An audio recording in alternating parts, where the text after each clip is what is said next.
కుమిలిపోతున్న తల్లి జిజియాబాయితో, మాతా, మీలో రగులుతున్న ఈ ఆక్రందనలకు కారణం?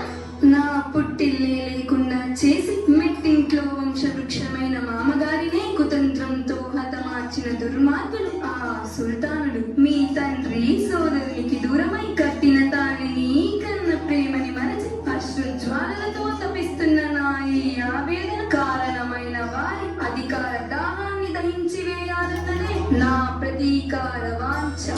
అమ్మా, మీ ఆగ్రహావేశాలకు కారణమైన ఏ సుల్తానును విడిచిపెట్టను. ఇదే నా ఆన. గురువర్యులు విచ్చేస్తున్నారు. పూజ్యులు గురువు దాదాజుల వారికి స్వాగత సుమాంజలి. ప్రియవత్సల శివ దీర్ఘాయుష్మాన్ భవ. అమ్మా, బిడ్డడి సౌశీల్యానికి మెచ్చితిని. ఇతను మహర్జాతకుడు. గురుదేవా, మీ అంతరంగం? నీ పుత్రుని జాతక బలం వీక్షించి తినమ్మా. బాధపడకు. సింహలగ్నంలో భవించిన భావి భారత ధృవతార నీ బిడ్డ. గుణంలో శ్రీరామునిలా, కష్టాలను తీర్చే కృష్ణునిలా, బండనంలో భీమునిలా సర్వలక్షల శోభితుడై మాతృదేశ రుణం తీర్చగల మహావీరుడవుతాడు. ఇది ముమ్మాటికి తథ్యం. ఆచార్య, నడిసంద్రంలో నావల దిక్కుతోచని ఈ దీనురాలికి ఈ పసివాడే దరి చేర్చే నావికుడవుతున్నాడా? ఎంతటి శుభవార్త! కుమార, స్త్రీలు, పేదలు, పండితులు ఏ ఈతి బాధలు లేకుండా జీవించే సుస్థిర స్వరాజ్య స్థాపనే నీ లక్ష్యం కావాలి. గురువర్య, ఈ బాలుడి బాధ్యత ఇకపై నీదే. మన కోసం కాక ఈ దేశమే గర్వించదగిన మహావీరునిగా ఈ పసిబాలుని తీర్చిదిద్దుతా. జన్మనిచ్చిన తల్లి, జనించిన భూమి రుణం తీర్చుకునే సదావకాశం కలిగినందుకు ధన్యుని గురుదేవ. అజ్ఞానం అనే అంధకారాన్ని తొలగించి జ్ఞానం అనే చైతన్య రీతిని రగిలించిన గురువుకు, అశేష శక్తులున్న గరిపాలకులకు, ప్రాణాధారాలైన పంచభూతాల సాక్షిగా ఆ దౌత్య దురహంకార తురుస్కుల ఆధిపత్యాన్ని అణచి నూతన సామ్రాజ్యాన్ని స్థాపిస్తానని ప్రతిజ్ఞ చేస్తున్నారు.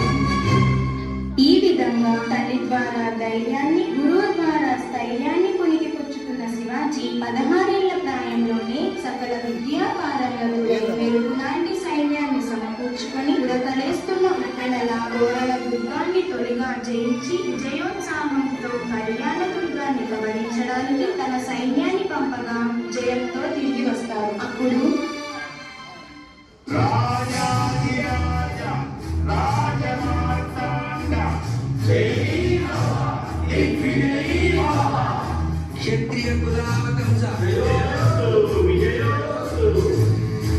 మహారాజా, శత్రు కోటపేటలు నేలమట్టమయ్యాయి. మన సైనిక సేనలు శత్రు దుర్భేద్యాన్ని ఛేదించి విజయదరాతంతో ఉన్నారు ప్రభు. ఎక్కడ మన వీర సేనాపతి అబ్బాజీ? ప్రభు, దుర్గం స్వాధీనమైంది. మా సైనికులంతా క్షేమం. మైమల్పించే ఈ రత్నఖచిత సంపద, యశస్సు తెచ్చే అశ్విక దళం చూడండి ప్రభు. శభాష్ అబ్బాజీ, శభాష్. వీటన్నిటినీ తలదన్నే అమూల్య వజ్రం కోటలో దొరికింది. వీక్షించండి ప్రభు. ఆహా, హతమిది ఏమిటి దుశ్చర్య? కండ కావరమెక్కి నీవి దుండగ మొదలు పెడితివా? విజయ గర్వంతో కనులు పొరలు కమ్మినవా? ఎంతటి దాష్టీకము! ప్రతి స్త్రీ మనకు మాతృ సమము కదా ప్రభు. గర్వంతో కన్ను మిన్ను కారక చేసిన ఈ దుష్టులను క్షమించండి. ఇక ముందెన్నడూ ఇటువంటి దౌష్ట్యాలకు పాల్పడదు. మీ చరణాలపై మట్టు.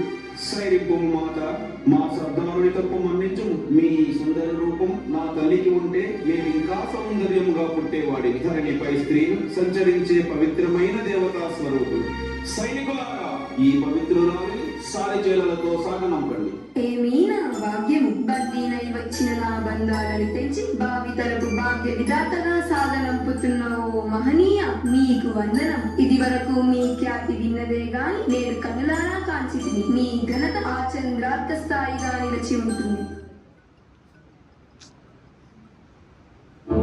శివాజీ తన సైన్యాన్ని గెరిల్లా తరహా యుద్ధ సన్నాహాలకు ఉన్ముఖులను చేస్తూ తన ఆధ్యాత్మిక గురువు సమర్థ రామదాసి సలహాకై వెళ్తాడు.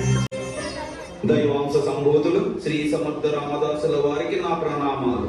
ఓ వీరాది వీర శివాంశ సంభూత మేము దేశాటనలో ప్రజల కష్ట నష్టాలను కాంచితిని వారి ధనమాన ప్రాణాలు సుల్తాన్ల హస్తాలలో నలిగిపోతున్నాయి దుష్ట శిక్షణ శిష్ట రక్షణ గావించే సమయం ఆసన్నమైంది ఆ భవానీ మాత అనుగ్రహం ఎల్లవేళలా నీకుంటుంది గురువర్య అగ్నికి ఆజ్యం తోడైనట్లు మీ వాక్కులు నాలో నూతనోత్సాహాన్ని నింపాయి ఇక పోరుకు మేము సిద్ధం శుభం భూయాత్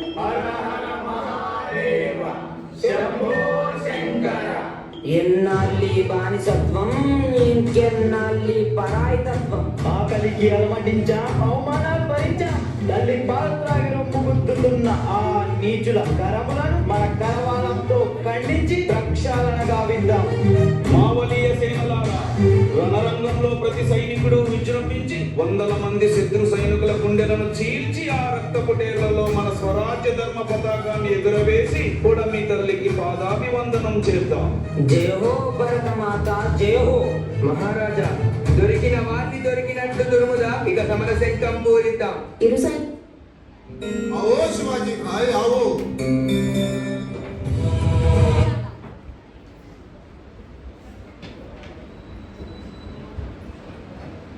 आओ शिवाजी भाई आओ